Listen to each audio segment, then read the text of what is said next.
In 2012, Jennette McCurdy made the difficult decision to leave the hit TV show iCarly, citing uncomfortable experiences and the behavior of the show's creator, Dan Schneider. McCurdy played the role of Sam Puckett, which rapidly became a fan-favorite character.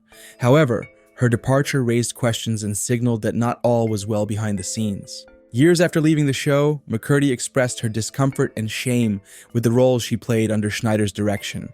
She described feeling objectified and being put into situations that made her feel incredibly uneasy.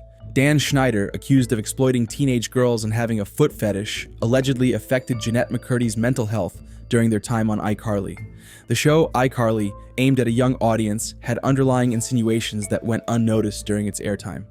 Schneider's alleged behavior, including his foot fetish and involvement of underage girls, was reportedly inappropriate and affected Jennette McCurdy's mental health. The allegations suggest that Schneider's actions had a profound impact on McCurdy's mental health. During her time on iCarly, she was reportedly subjected to immense stress and unhealthy conditions that contributed to her struggles with eating disorders and emotional distress. The thing with former child stars having breakdowns makes so much sense to me because I think the world that you're thrust into kind of puts you right in line to have a breakdown. Viewers have since revisited iCarly and identified underlying insinuations and content that were aimed at a young audience but went unnoticed at the time. This content, which includes suggestive jokes and scenarios, has been scrutinized for its appropriateness in a children's show. Reports of Dan Schneider's alleged inappropriate behavior have been circulating for years, with claims that he made many young actresses, including McCurdy, feel uncomfortable.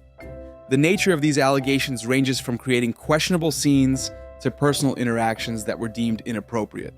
McCurdy's wariness reportedly began around the time of her co-star's Ryan Kennedy nomination and an article published in the Wall Street Journal highlighting Schneider's behavior. This was a turning point that led to increased scrutiny of Schneider's interactions with his young stars. Following the claims and internal investigations, Nickelodeon decided to part ways with Dan Schneider in 2018. The network ended its long-standing relationship with the producer after a reported meeting. Nickelodeon and Schneider mutually agreed not to extend his deal with the network. The decision was described as a natural time to part ways, as Schneider's production company was wrapping up projects. However, reports indicated that there was more to the story, with concerns about Schneider's temper, long production days, and discomfort caused by photos he posted online of female actors' feet. Specific details of Schneider's inappropriate behavior towards young actresses have surfaced over time, with accounts of him requested massages from people on set, an action he later admitted to and apologized for, recognizing it as inappropriate. He also had a peculiar habit of tweeting photos of the toes of female actors from his shows, a practice that raised concerns and discomfort given the young age of the performers involved. Additionally, Schneider has been accused of creating uncomfortable and questionable scenes for his shows, which in hindsight are seen as sexualizing child actors. Such scenes included sexual innuendos and suggestive actions, such as actresses performing acts that could be interpreted in a sexual context. Schneider's behavior has been further scrutinized in the docuseries Quiet on Set, which brought to light a culture of verbal abuse and sexism, particularly in his writer's room, and the gender discrimination claim filed by the Amanda Show staff writer Jenny Kilgan in 2000. Despite Schneider's defense of his actions and the lack of evidence for sexual misconduct found in Nickelodeon's investigations, his behavior contributed to a toxic work environment, leading to his departure from the network in 2018 with a $7 million payout. Jennette McCurdy has spoken about her lack of awareness regarding the suspicious nature of Schneider's actions when she began working with him at the age of 18. She has since reflected on how her young age and inexperience may have prevented her from recognizing the red flags. Reports have emerged that Dan consistently wrote scenes for his shows that many now regard as inappropriate due to the sexualized nature of the content and the young age of the actors involved. Actresses including Victoria Justice, Ariana Grande, and Daniela Monet have been cited as examples, with Monet expressing concern about a particular scene in Victorious that she felt was sexualized, which ultimately aired despite her objections. Additionally, Schneider's interaction with young stars has been questioned, with claims of him inviting them to sit on his lap and sending them text messages outside of professional settings. Even the wardrobe choices for his shows have been scrutinized.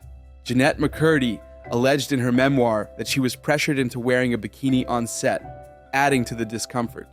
Moreover, a writer accused Schneider of lobbying for the most revealing outfits for his teenage stars. These allegations highlight a pattern of behavior that contributed to a work environment many former colleagues and actors have since described as troubling and over-sexualized. After Nickelodeon ended their work with Schneider, more information and stories about his behavior began to emerge, painting a troubling picture of the work environment young stars like McCurdy were subjected to. McCurdy and others have criticized Dan Schneider for what they describe as exploitation. As these actors have grown and gained a mature perspective, their disengagement from Schneider's circle speaks volumes. Finally, there are concerns about Nickelodeon's delayed action and the responsibility they hold in addressing these allegations. The network's role in allowing such a work environment has been called into question by audiences and industry professionals alike. This brings us to the end of our discussion. It's crucial to keep conversations like these going to ensure a safe and respectful environment in all workplaces, especially those involving young and vulnerable individuals. If you have thoughts on this topic, please share them respectfully in the comments below. Remember to like, share, and subscribe for more in-depth analysis on pressing issues. Take care and see you in the next video. Inside Out.